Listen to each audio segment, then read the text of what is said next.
The Boston Celtics 75th anniversary team is out, and we're going to go behind the scenes with two of the people who made it happen right now on the Locked On Celtics podcast. Be ever ready. Recognize the city of champs. Boston, baby, we do what you can't. Locked on number 18, Tatum and Brown, J-team. Step back, we gon' wet that and slay teams. Of course the Celtics, who else could it be? Screaming like KG with the Larry O.B. Karalis above average, assessing the team status. Best daily pod, no cap, salary matching. Clutch like Bird the DJ, keep John on replay. Prime time, dapping up the truth on the sideline. Raining J's, how it started, raising banners, how we finished. Locked on Celtics pod, home of the winners. B. Hey there, welcome back to the Locked On Celtics podcast. Thank you for making it part of your daily routine and your first listen every day. Locked On Celtics is free and available everywhere podcasts exist, and you can watch the show on YouTube. I would love it if you watch the show on YouTube. I'm John Karalis. I cover this team for Boston Sports Journal. I've written a book called The Boston Celtics All-Time All-Stars, and I was one of the voters on the Boston Celtics 75th anniversary team, which makes this a very special podcast because I have with me on this show Jeff Twiss.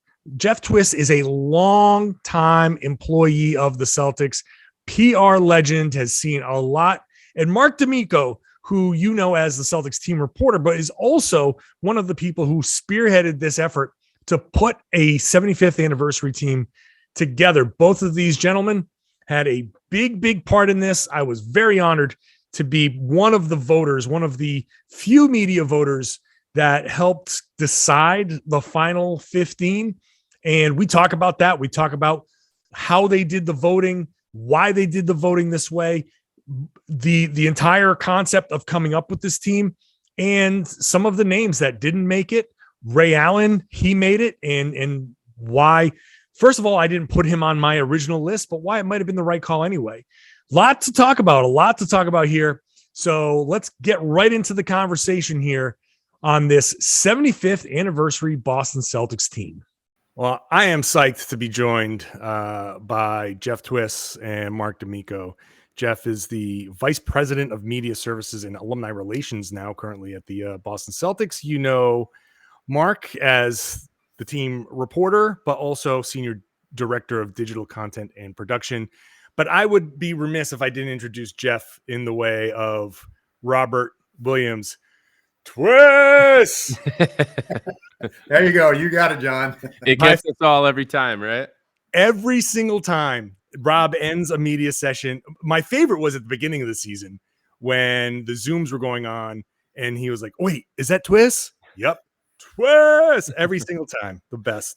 It was not prompted, not scripted at all. But trust me, John, I'll even sign a disclaimer for you. That's just Rob being awesome, Rob, and Yes, and you being a legend in the Celtics organization. So, gentlemen, you two were instrumental in spearheading this 75th anniversary team. So, I guess we should go through. Spoiler alert: Larry Bird makes the team, right? So it's.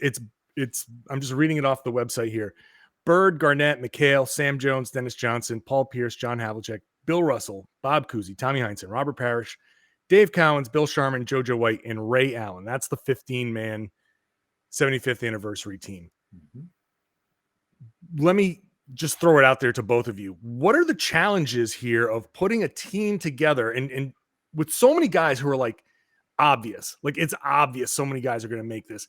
What's the challenge of putting this out there and making sure that you're getting a good representation of Celtics history on a team where it's like you can make this top 20, top 25, top 30, top 75 even? You're right, John. But I'll jump in real quickly, and Marc will remember this from way back last summer when we were chatting about potentially doing this. And I said, Marc, I really can't put my head around it because in my point of view, and I mean this in all sincerity, all of the approximately 490 gentlemen who ever put on a Celtic green and white uniform, they'd get my vote because they all contributed. You know what I mean? They all ran sprints. They all dove on the floor. They played 2 minutes or 2,020 minutes. You know, they each deserve that recognition. But I understand the significance of the team that we selected or people selected rather. But Marc and I batted around. Do we go 75 for 75? Do we go 15? And we eventually ended up on 15 to let people decide to go from there. Yeah. And there were a couple steps that went into it. And Jeff's talking about last summer. Really, that's when we, as an organization, started to prepare, really like shortly after last season ended, is when we started to think, okay, let's turn the page, 75th anniversary next season. What are we going to do? And this was one of the prongs, is the word that I like to use, of our season long across the organization at plan of attack. And so what we realized early on that Jeff kind of just alluded to is, okay, how do we break down all of the players in Celtics history? How do we limit that? Because we can't list 400, 500 players on a website. There's just, people aren't going to be able to navigate through that. So the first step was figuring out, okay, who actually gets into the voting pool, right? So we had a really long discussion, and Jeff and I were only a part of a much larger working group of about 10 people who have been working on this project since its inception last summer. And we kind of all came to the table. We all put together a list. We decided a good number, that since it's 75 years, a good number to kind of cut it down to would be 75 players. And that was just a number that we threw out there. And so we all had our individual homework to go home and put together our list of 75 players that we thought should be in the voting pool. And we all came back with our lists, and probably not coincidentally, many of the lists looked very, very similar. And it really felt, and Jeff, please feel free to chime in on this as well, but it felt like 75, ironically, was the right number. Like, once you get down to about 80, 85, you start to get into some names that would probably be a little bit obscure to have on a list like this. But right around 75, we were able to involve the greatest players in Celtics history, and also the greatest people who were a part of the organization in terms of, significance. And maybe that's not necessarily because they scored 20,000 points or because they won 2 championships, but maybe something else that's important to the history of this franchise. And so we felt like, again, ironically, 75 just happened to be the right number that we narrowed it down to. And that was really the first step of us kind of setting this project off. The 75 guys, like, this was hard because I know I wrote my book and trying to like whittle people down. Like, what were some of the criteria like that maybe would have disqualified some guys, and how do you balance, because you're talking about 75 years of history, but a lot of these fans come from all ages, and it's open to all fans. So you have some younger fans who might skew a little more recent, and some fans who might skew even a little bit more historical. And so what's the balance of making sure that you're really trying to find the right group here? I think Marc touched on it just a little bit, John. We tried to get narrow the gentleman down to who made significant contributions, and even maybe subtle ones in the respect that Marc was saying, okay, they were a good player, a good Celtic player, but hey, they also later became an assistant coach. Hey, that assistant coach was on a championship team in fill in the blank year. You know what I'm saying? So there's a continuation factor in some of the men that we put on the list due to that basis. I think it was, to Marc's point, he's absolutely correct. Once we got past that, like 75, maybe the 80 to 90, maybe to 100 range, we put down names as kind of like, well, that might be a little, not to say it this way derogatory, a little bit of a stretch here. How can we make a case for XYZ player? You know what I'm saying, John?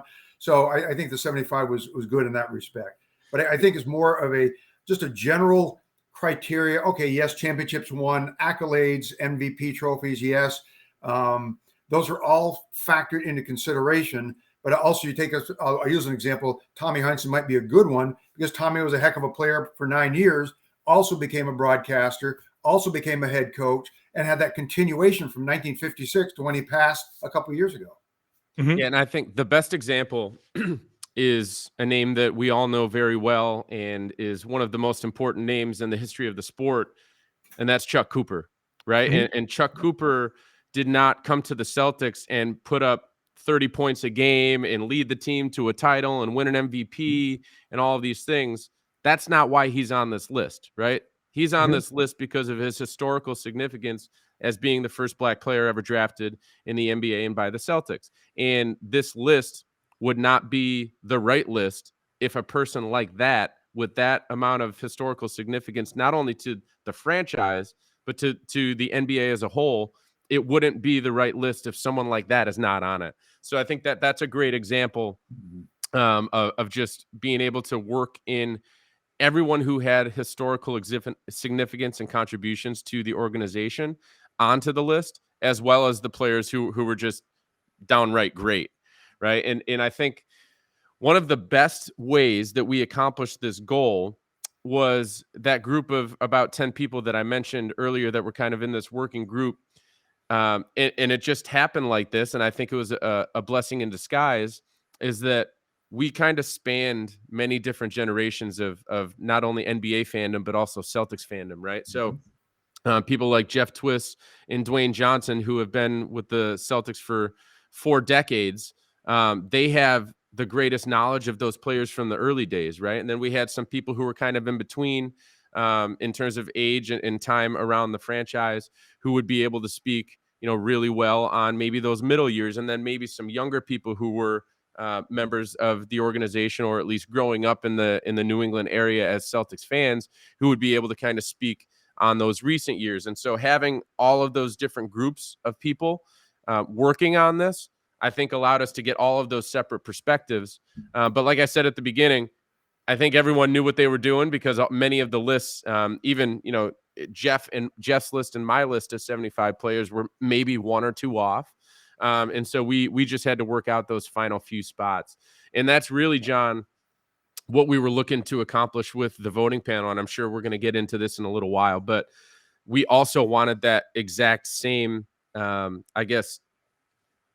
timeline of knowledge from our group that we involved in the voting panel, because we wanted all of those different generations represented by people who were around those teams and growing up and watching those teams. Because if it was only, all of the Celtics reporters who were covering the team right now, in fact, there were some people who didn't want to be a part of this because they didn't feel like they had been around the organization long enough. So if we just stuck to recent times and people who are covering the team now, we just wouldn't have gotten that full scope of information in all of our votes that came in.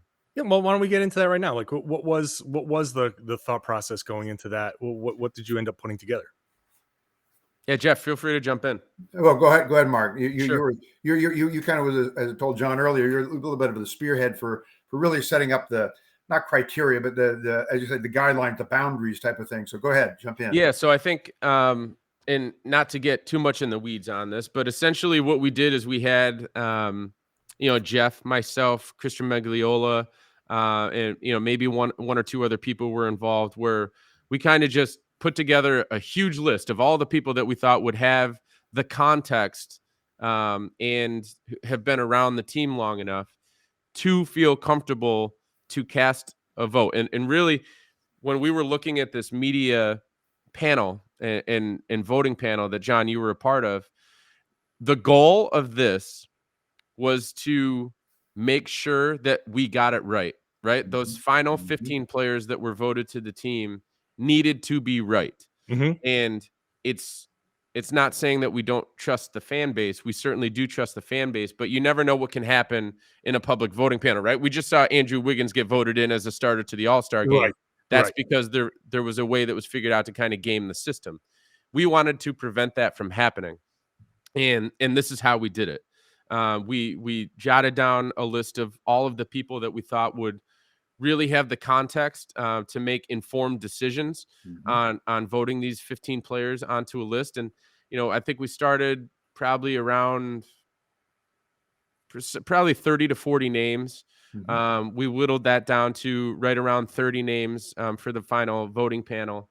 And all of those people who cast votes, and many of them look very similar, by the way, all of those people contributed to half of the weighted value of the final voting results. So that was the goal, is we wanted to span across generations of people who have covered and been around the team historians, things like that, and really make sure that that group would keep us in a safe territory where we know that these the results of these 15 players who are chosen, we don't have to worry about it, about some sort of gaming of the system. Not that we'd ever worry about either, John, but we came up with a list of media people that we thought would do their due diligence and really being thorough, really being analytical and saying, okay, I think this guy should be on it. No, and I don't. Then you go back to say, well, maybe this guy does have some merit, and you don't, and you weigh it, and it's not a hasty decision. It's not a rushed, forced, gee, if I do this, put it down wrong, I'm going to get wrong. I'm going to get an F on your test. No, none of that whatsoever. Have some fun with it, and then state why you selected your 15. That's the fun part of it. And to Jeff's point right there is I think we went back and forth over email in a couple of meetings. I would say about a month trying to land on that final list of media members that we wanted to be a part of the panel. So it certainly wasn't an overnight decision, and we put a lot of thought into it because of how much it was going to mean to the final result. All right, we'll be back with much more here, going more in depth on the 75th anniversary team.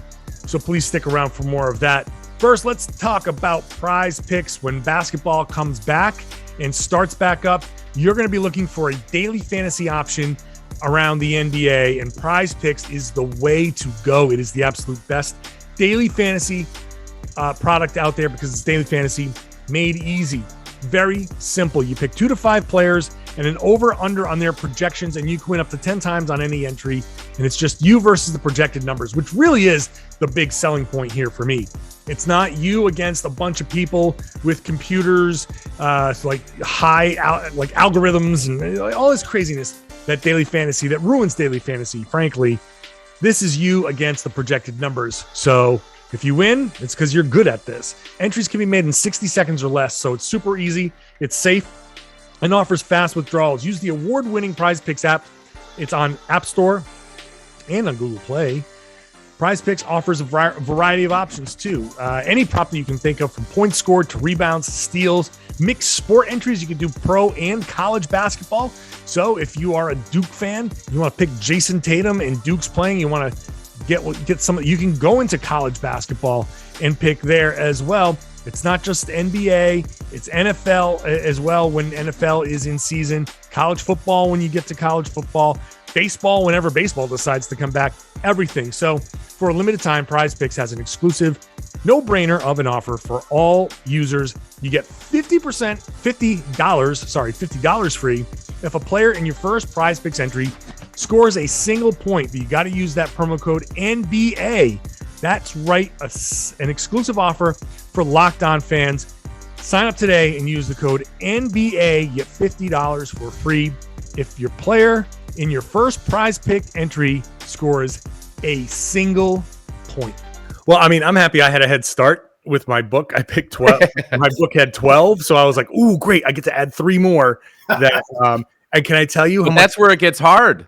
I stressed over those 3 so much. I'm like, okay, do I go old school? Do I go new? Do I go? Where do I go with this? And you so many guys that made contributions. Like you think of a guy like Casey Jones, who doesn't have the counting stats at all, but like he was right there, like side by side with Bill Russell. I called Casey Jones kind of like Marcus Smart before Marcus Smart, and just tenacious. That guy made a contribution in many ways, obviously as a head coach and all that. So it really, really like. I did take it seriously. Like I did take this seriously. And I do want to say just out loud on the podcast, it is such an honor to be included because I grew up in Rhode Island. I have a strong connection to Celtics. Celtics basketball is what got me into basketball and what made a lot of these things possible for me. So I definitely wanted to try to get this right. I ended up skewing a little older. The guy so I had 14 of the 15 and I went with Ed McCauley as my 15th instead of Ray Allen. Did anything as far as the voting surprise you guys? As far as were you surprised maybe at certain players or the types of players or where Did fan voting go a certain way that you thought, oh, I didn't, that's an interesting kind of like skewed a certain way, without, you don't have to get uncomfortable in naming names or whatever, but like, did anything surprise you in all of this? Jeff's thinking. Yeah, I'm thinking. Well, I can tell you right off the bat, nothing really surprised me. I agree. But when I saw Ray Allen's name on there, the first thing that went through my mind is that says a lot about what he did while he was here. Sure, yeah. Because as we all know, Ray's departure from the organization was not ceremonious, right? There was obviously some hastiness left over after he departed and went down to Miami and helped that team get to the finals and win a championship or two. I'm not sure how many he won down there. I can't remember off the top of my head, but the fact that fans overlooked that and media members overlooked that to result with him being on the team, I thought really said a lot. That if I were to use the word surprise, and not necessarily surprised because he didn't deserve to be on the team, it's nothing like that. It was if I were to use the word surprise, it would be with relation to Ray, because that caught my eye, that people were able to overlook all of that stuff about after he left, and obviously him and KG. There's a lot of talk behind closed doors about that stuff, but for people to overlook that and vote him for the team onto the team, I thought said a lot. Second the motion, when Marc showed me that too, John, the final list, I wasn't surprised, but maybe I was pleasantly pleased, because a smile came across my face, like, as to Marc's point, okay, the people, media, and fans recognize Ray for what he did, leading us to a championship, his work ethic coming out ahead of time, his availability to media, his conscientious efforts in the community, the Ray himself, Ray being Ray, just being a solid gentleman. I think all that factored into maybe being what it is, maybe to be a Celtic in modern day era, and at least in 2008 through 2012 or 2013 when he was with us. Yeah, I didn't go with Ray. I'm sorry to interrupt. No, go ahead. I didn't go with Ray only because I thought his tenure was too short. And you can certainly make that argument with other guys that were in there. You can make that argument with DJ, and I know some people did with DJ, and that's fine. But I will say that, animosity aside, a lot of people will sit there, and even somebody listening to this podcast like, oh, I don't want to hear about Ray Allen or whatever.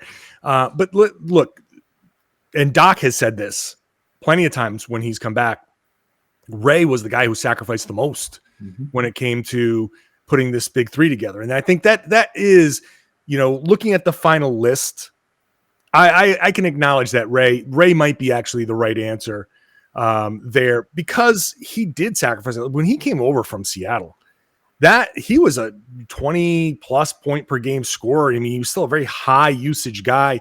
He was still putting up points at a very, very high level.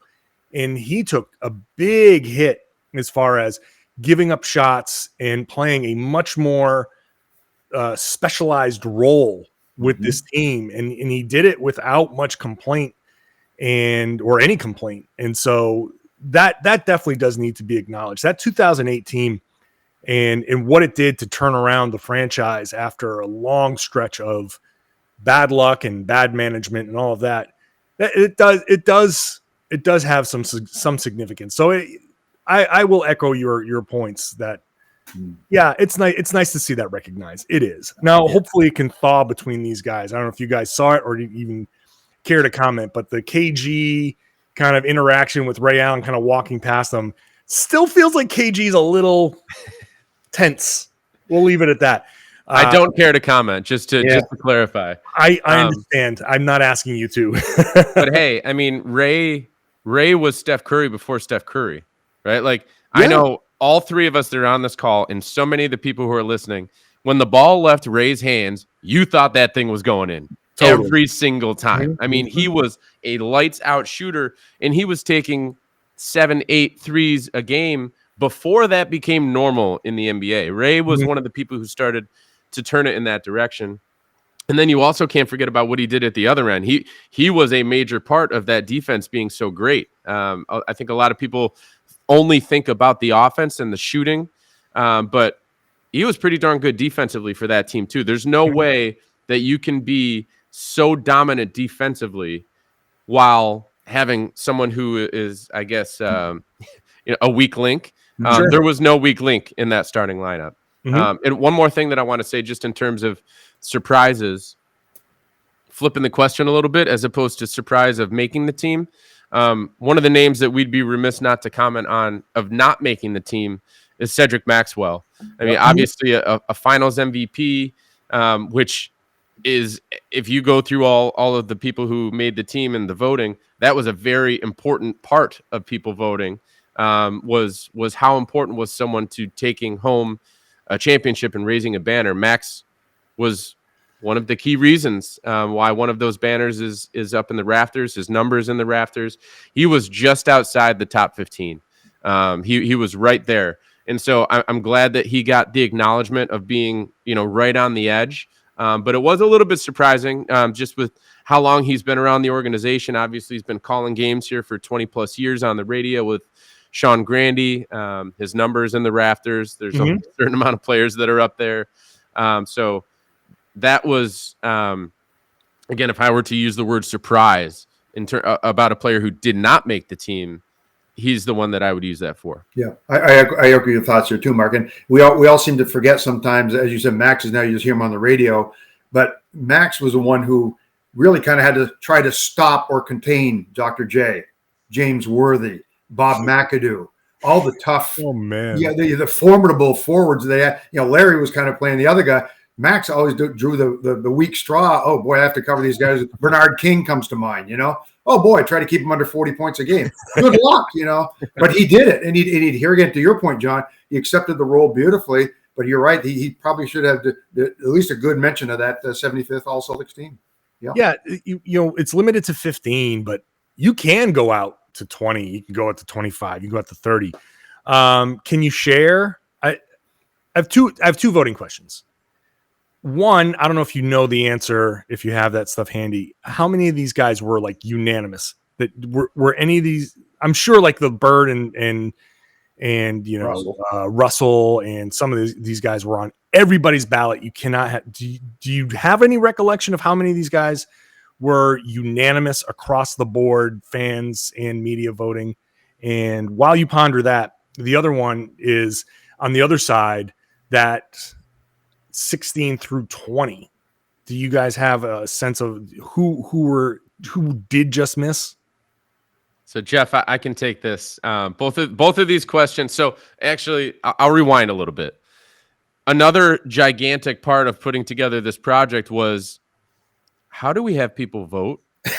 Right. So we had to figure out how we were going to execute that side of this, right? Like, you don't just press an easy button and a voting platform winds up on your website. Yeah. So our director of digital innovation, Bill Ramos, who is an absolute wizard at coding and building things for websites and apps and all of this stuff, he put in a million hours building this thing to look so good, to be user friendly, et cetera, et cetera. So we'd be remiss not to mention Bill Ramos and the role that he played in this. But Bill Ramos has the keys to all of this information, right? So it's all, anytime someone hit submit, it went into kind of a back end information collection location that we don't have access to.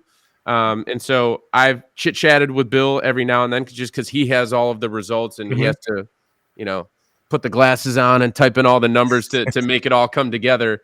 But it's not, there's no like spreadsheet for us to take a look at to see how everyone ranked.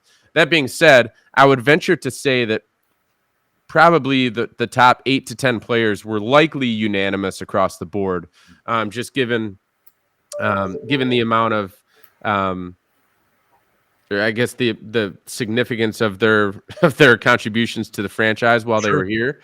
And so that I would guess that. And at the same time, actually, one other piece of information that I can relay is that This was also a contest for fans to enter. So everyone who submitted a ballot who was eligible for the prize was entered in to win a long list of things, but one of which is coming to a game on March 11th, during which we're going to be honoring a bunch of these guys who are able to come to town. So there were only three or four people, fans, cast a perfect ballot from 1 to 15. Oh, wow. And John, I mean, look, you got 14. I mean, I don't remember exactly how many I got. It was probably 13, somewhere around there. Jeff, I'm not sure where you wind up, but I abstained. I told John earlier. No, yes, no, that's true. I'd have all 490, whoever suited up. That's true. Count me out. True. But that goes to show just how competitive those spots from probably 12 to 18 or 19 were, that there were only 3 or 4 fans who cast a perfect ballot and wound up winning that prize. It was real interesting. We actually made it so that we didn't know how many people were going to be able to cast a perfect ballot. We didn't know how hard or easy this might be. So we actually made it that the first 3 fans. So it really took, it went in it was time stamped essentially. So if someone submitted a perfect ballot at 12:01 when it went live and someone else cast it at 12:02, the first person to do it is the one who would have won. So we wound up with 3 winners. It was the perfect amount, but that just goes to show just how difficult the process was, that there were only a few fans who were able to do it. There's about 60,000 votes, right, Mark? If I'm wrong, roughly, approximately. Yeah. Yep, 60,000 votes. I think that math comes out to 4,000 plus ballots of 15 players. So really incredible numbers across the board for, just for us doing it. I mean, obviously you see the numbers with the NBA that is literally global all-star voting every single year, but for us kind of doing this out of the blue and getting 60,000 plus votes, that made me smile. I know that. We're going to wrap up the show here with some names that maybe should have been on this list or could have been on this list had it been a few numbers, a few positions deeper. They went with 15, which is smart. What if it was 20? What if it was 25? Some of the names are coming up next. First, let's talk about BetOnline. I know football is done, but basketball is coming back. We're getting ready for the Celtics to come back and play the Brooklyn Nets, and basketball is in full steam ahead for the end of this season, the stretch run. So head on over to betonline.net for the latest odds and totals and player performance props, sports scores, podcasts, and news, all of that stuff. But it's not just basketball. BetOnline.net is your source for hockey, boxing, UFC, everything you can think of. It's going to be there at betonline.net. So head on over to the website today. Use your mobile device to learn more about the trends and action. BetOnline, where the game starts. Please gamble responsibly. Yeah. So March 11th, you're gonna honor. So what game is that? I don't have the schedule. Friday against Detroit, if I'm correct. Part of the 75th anniversary weekend, John. That weekend in March. Mm-hmm. Okay, cool. That's cool. Well, looking forward to that. This is just such a wild list for me. Like, just being able to go through Celtics history. Do you think this? What goal were you hoping to accomplish? Not just, hey, let's pick 15 guys. I mean, there's a bigger goal with putting this list of players together, and it's representative. I know when I was voting, I really wanted to make sure I got the mix right. Yep. Like this one of the important elements to me was, okay, here's a team. You got how many teams can actually put together a 75th anniversary team like this? It's probably us and the Lakers. Right. Maybe the Knicks. Yeah. Right. The Knicks would be the other one that I would pick. Although, hey, I grew up as a Knicks fan. Woo, it's been a long time since that team took one home, Jeff. But here's the unique element is the Celtics has much more talent than the Knicks, I would say. And you can go to the Lakers and get talent, but you are now talking about 2 different cities over the course. So the Celtics are unique in that it's representative of one city that started from the beginning and has this level of talent. And I wanted to make sure that's why I kind of went with Macaulay over Ray. I wanted to go to the beginning and say, okay, these are the foundational guys that made this happen. Because if that's a big thing to me. I love foundational guys, the ones who started the thing and rode on the trains and played for no money and still did it, while most people will be like, what are you, crazy? What are you doing this for? And then going through the 50s and the 60s and the 70s. The 70s are forgotten era. You know, that NBA almost died in the 70s. And you want to make sure that those guys get proper recognition. And then you get the resurgence, and, you know, Larry Bird's in the middle of that. So I wanted to make sure everything was representative. Do you guys think that this team takes, like, some of the younger fans that they can look at this team and be like, oh, I didn't know? Because Jayson Tatum, after the All-Star game, said, you know, looking at the 75th anniversary team that was announced at halftime of the All-Star game, said there are guys there I haven't even heard of. Yeah. So even Jayson is getting like a history lesson. How much, like, do you see this as a bit of a history lesson for some of the younger Celtics fans out there? That would be my hope, putting my historian hat on here, John. And I had a conversation with several students a few years ago, now maybe 10 years ago. We happened to get on the topic of Tommy Heinsohn. And I got to Tommy saying, well, yes, he had his career cut short because he had some bad knee problems and stuff, but he won some championships. And they look at me like a dumb look. Like, did I say something wrong? And they had no clue. They've only seen Tommy in their lifetime as Mike Gorman's announcer with him.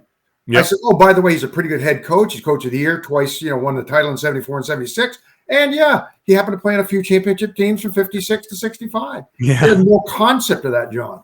And it was not their fault, but I think that's a message I try to not preach, but kind of get out there saying, here's his history. I'm not going to force it down your throat, but hey, fully appreciate a Tommy Heinsohn, for example, or as you said, a Casey Jones. We wouldn't have the Jones boys if it wasn't for Casey. We'd have just one Jones and Sam. Now you got the boys, so they complement each other. And there's a story and a uniqueness there to it, as you said, John. Hey, Jeff, I can jump in and admit, I know I said this on our broadcast when we revealed the final 5 members of this team, but I mentioned it just a minute ago, I grew up in Western New York. I was a diehard Knicks fan growing up. I mean, I used to skip middle school dances so that I could watch like the All-Star game and Knicks opening night and things like that. When I got to Boston, and also I grew up at a unique time when the Knicks and the Celtics, really, there was no rivalry there because neither of them was really good at the same time in the 90s when I was really coming up. I got to Boston. I hate to admit this, but I did not know who Tommy Heinsohn was. I had never heard the name. And so I got a crash course when I got here of how important this guy was to this franchise and still was at that time, obviously still calling games. And I got to, you know, learn about his unique perspective during games during my first few years here. And so, yeah, there's no doubt that this team is going to live on for years to come, right? Like, I don't know the next time that we're ever going to be able to do something like this, but this team will have a place in our lore. I'm sure it's going to make it into our media guide in the future. If we put together media guides, they're going to be on our website. There's content now that I'm sure, John, I think you put together a story and some other writers put together stories. So if anyone ever types into Google, 15 years down the line, Celtics 75th anniversary team, these guys are going to come up and they're going to learn about them. But one more point that I wanted to make just in talking about how unique the Celtics are in being able to do something like this. We mentioned the Lakers, and they're probably the only other team that has the amount of talent that's needed to be able to put together a list this long. But if you look at the Celtics list, and this is unique only to the Celtics, I think 10 or 11 of the guys on this team were drafted by the Celtics. They started their career with the Celtics. They made their names with the Celtics. And, no offense to LA, but many of their greatest players came there because it's LA, and they they were able to leave one of their former teams and come and be great with the Lakers. Right. Enjoy the palm trees and the weather and the beaches out there. And that's part of geography, right? Like some teams are in warm climates where people want to live and others are not. But I think it says a lot about what Red Auerbach was doing back in the day to be able to draft 10 or 11 of these guys and have them kind of make their names here and build their legacies here with the Celtics, as opposed to just joining the fun later on in their career. And to be able to sacrifice themselves for the better of the team. As John said earlier, they accepted roles, whether they may have liked it or not, like Ray Allen coming here, they sacrificed that for the better part of the good of the team. And they wanted it as a team. And it's a we, not me. Yeah. Which is one of the key elements of what made Celtics basketball. And, you know, I do encourage like people to read up on the history. Yes, I'll push my book as well, but you know, there are a ton of great, much better books out there and resources. Don't sell yourself short. Yeah. Which deal with Celtics history. If this is your first entry, if this team is your first entry into the deep Celtics history, I really do encourage everybody to go back and really dive into this stuff. I mean, even over the pandemic, we did a series of podcasts diving into like year by year Celtics history. And you start to think about what Walter Brown did and, you know, how he managed to stay afloat and the weird dealings and getting Red Auerbach, and how Red Auerbach was almost, he almost went to Duke, right? Or the Knicks, either one, yes. Yeah, and like he was like waiting in line. I remember the head coach was sick, and he was waiting in line, like he was going to take over, and he was like, you know what? I'm actually waiting for somebody to die for me to take a job. I'm out of here. And then he goes to the Celtics, and like look, those little things along the way are what make the Celtics great. And then Reds, you know, sets up this Celtic pride and really gets these guys running and playing for each other and retiring numbers to show this history. And it's really a wild ride through Celtics history. It's what the Celtics have meant to the NBA is indispensable in shaping the league. So I'm glad you guys put this team together and chose this to celebrate the 75th anniversary, because I think it does tell a story and encourages people to go back and tell a story. Are there any names? Let's just finish on this. Any names that you just want to make sure they didn't make the list, but you know what? Only because they were limited to 15. Are there guys out there? You mentioned Cedric Maxwell. We can say like a Satch Sanders. We can mention a KC Jones. You know, any of these other guys that you just want to throw out there and be like, hey, since we're encouraging people to go back and look at history, some guys that weren't on the list that you want to say, hey, also keep these guys in mind, because if you expand the list, they would be on there. Go ahead, Marc. Well, I can say one name that I had on my list that did not make it, and that's Don Nelson. Don Nelson. Yeah. I grew up knowing Don Nelson, the coach, Nelly, who was one of the winningest coaches in NBA history, and as we know, like turned the Warriors team into the run and gun back in the day. That's how I knew him. And so doing my research on this project and learning how important he was in the type of impact that he made on the Celtics during his run here with the franchise really stood out to me. So he's someone that I voted for that did not make the team. Go ahead, John. No, but that's a through line through Celtics history. Red Auerbach, up tempo. Get to Tommy. Yep. Tommy, even as an announcer, he's like, run. Yeah. You know, that Karalis, run. Yep. Tommy implements Red Auerbach's run and gun style. Don is coached by Tommy. He takes that Tommy, you know, like that third generation of run and gun, and now he creates, you know, Donnie Ball. And that all that's the through line. And it's kind of wild. Like the Celtics, I think, are still seen as like the slower plotting teams. Like they were never seen as running, but they were the original run and gun teams, like 60s and Tommy's teams in the 70s. Those teams ran. And the reason why they were so good is because you had a Havlicek and a Cowens that could just run like gazelles for 48 minutes. And back in the 50s, we just interviewed Bob Cousy for our podcast a few weeks ago, and I heard that. He told us that they only had like 5 or 6 plays that they used to have. Yep. Because all they did was they ran. They grabbed the ball and they ran. They didn't need to set up plays. So they were doing it from the very beginning. A couple other names that I can throw out there. Rajon Rondo I had a long career with the Celtics. Mr. Triple-Double here while he was here.